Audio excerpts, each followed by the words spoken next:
disent danse, certaines personnes disent sport de combat. En réalité, c'est un sport de combat qui a été élaboré suite à des rituels de danse africaine ou dans les anciennes tribus africaines pour divers événements, que ce soit par exemple les cérémonies de mariage ou encore les rites d'initiation à l'âge adulte. Les jeunes hommes devaient se combattre l'un contre les autres sur des percussions africaines. Ensuite, avec le temps, d'autres disciplines sont arrivées au Brésil, comme le judo, le karaté, ou même des disciplines comme la gymnastique. Et là, après tout ça,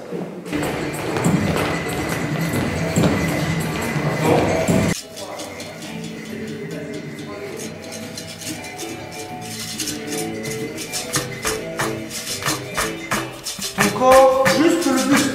Le petit corps va venir se pencher et s'appuyer sur la cuisse. Ceux qui ont du mal à rester en pied, vous pouvez faire ça. Pour le pied. Tournez sur vous-même. Écartez, comme ça. Juste mon corps va pencher. Voilà, de l'autre côté.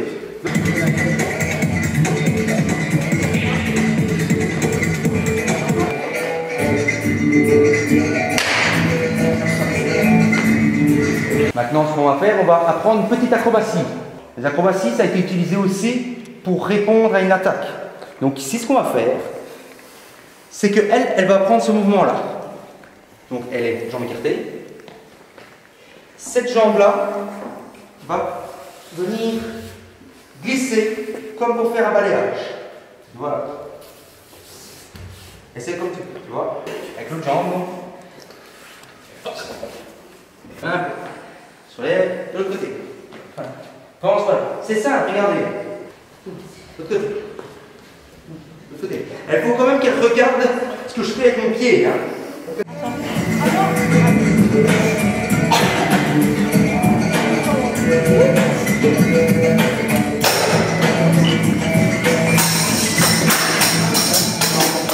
Les esquives, il y en a des dizaines. C'est plein de mouvements qu'on doit apprendre et des automatismes qu'on doit apprendre également parce qu'une fois qu'on joue ensemble dans le cercle, il faut savoir gérer tout ça. Justement, on va parler du cercle. Vous allez former un demi-cercle en vous mettant par terre, assis par terre.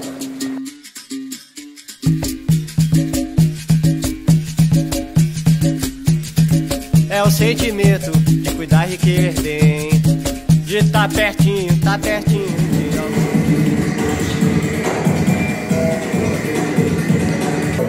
Pas de base contraire, pas de base miroir, on travaille. Ah, ça va.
Qu'as-tu pensé du cours de la capoeira? C'est pas si simple parce que c'est assez physique et il faut un bon équilibre. As-tu aimé ce cours d'initiation à la capoeira? Oui, même s'il n'a pas duré longtemps, ça a bien présenté ce qu'on peut y faire. Maintenant que tu connais la capoeira, aimerais-tu en pratiquer? Oui, parce que au moins ça me permet de me libérer, de bouger, de pouvoir faire une activité physique, enfin plutôt un sport.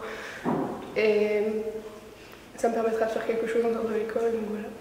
Bonjour, pouvez-vous vous présenter brièvement? Alors moi je m'appelle Mathieu Péricas, je suis professeur d'éducation physique et je pratique donc la capoeira depuis aujourd'hui 15 ans. À partir de quel âge peut-on pratiquer la capoeira? À partir du moment où on apprend à bouger simplement et qu'on commence à avoir besoin d'activités sportives, donc en général ça peut aller de 5-6 ans ou plus jeune. Y a-t-il un âge où on doit arrêter la capoeira? Tant que le corps fonctionne, on peut continuer la capoeira. Il existe des maîtres de capoeira qui ont continué à faire la capoeira jusqu'à l'âge de 92 ans. Où en pratiquez-vous? Alors je pratique la capoeira à la salle Kodokan de Tamine, rue Victor Lagneau. Est-ce qu'on peut en pratiquer ailleurs que dans cette salle-là?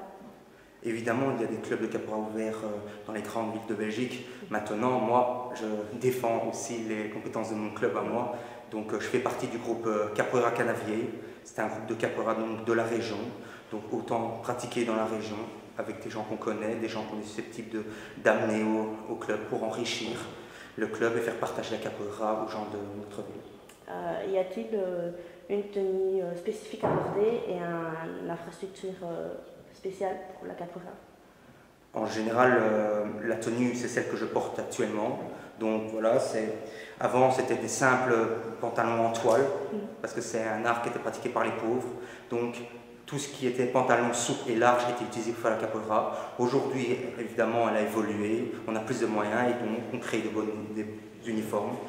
En général, l'écusson du club, du groupe dans lequel on fait partie, revient sur le pantalon qu'on appelle un abada et sur le t-shirt. Et la particularité, c'est que ce ne sont pas des ceintures comme au karaté, mais c'est une corde pour symboliser aussi les cordes qu'on utilisait à l'époque. Ce n'étaient pas des ceintures, mais en fait, c'était des morceaux de ficelle pour tenir le pantalon. Y a-t-il différentes couleurs de cordes? Évidemment, c'est des couleurs qui peuvent ressembler fort à celles qu'on peut retrouver au judo, au karaté. Ça commence par la blanche, puis ça va au jaune, à l'orange, au bleu, au vert. Et la dernière, ça dépend des groupes. La dernière corde peut être rouge ou grise, cependant, suivant les groupes. Et ça, c'est la corde suprême, c'est celle du maître absolu de la discipline. Pour devenir maître, faut-il faire une formation spéciale? Il faut s'entraîner, il faut commencer par le début, par la base, apprendre les mouvements. Et au fur et à mesure des années, être maître à la capoeira, c'est pas comme être ceinture noire au karaté. Certaines personnes qui s'entraînent bien et qui évoluent peuvent devenir ceinture noire en 10 ans. Pour devenir maître dans cette discipline, il faut 30 à 40 ans d'expérience. Y a-t-il des compétitions qui existent? Suivant les groupes, on organise des compétitions, même avec les contacts qu'on peut avoir avec d'autres groupes avec lesquels on communique. On organise donc des championnats qui peuvent aller de tout type, parce que comme à la capoeira, il y a aussi la musique, ça peut être aussi des championnats instrumental. On doit jouer les meilleures musiques. Il y a des championnats techniques où le but c'est de mettre son adversaire au sol sans se battre. Il y a des championnats d'acrobatie pour celui qui fera le plus beau jeu acrobatique. Et donc voilà, il y a des championnats, des jeux européens, des jeux mondiaux. C'est une organisation qu'on fait suivant les clubs. Et comment définirez-vous la capoeira? La capoeira, donc, la définition exacte, c'est l'art martial afro-brésilien inspiré des danses des tribus africaines, comme je l'ai expliqué. Maintenant, c'est plus que ça. Chacun peut trouver son compte dans la capoeira. Quelqu'un qui a du mal à bouger, qui a des problèmes psychomoteurs, va apprendre à utiliser son corps dans n'importe quel type d'environnement. Quelqu'un qui a envie d'apprendre à combattre, veut gagner de la souplesse et de la rapidité pour les coups de pied et pour les esquives, il va aussi trouver son compte. Quelqu'un qui aime bien le côté musical va y trouver son compte dans l'énergie qui circule pendant les cours. Ce qui est aussi bien que la capoeira, c'est que comme vous le voyez ici, je n'ai pas mis de tapis au sol. La capoeira peut se jouer n'importe où, elle se jouait sur les plages, elle se jouait dans la rue, à pieds nus, elle se jouait dans des petites salles, parce qu'il y a une époque où la capoeira ne pouvait pas être pratiquée, sous peine d'emprisonnement, puisque c'était quelque chose qui était interdit, qui était contre les esclavagistes. Donc voilà, tout le monde peut trouver son compte dans la capoeira. Me dá um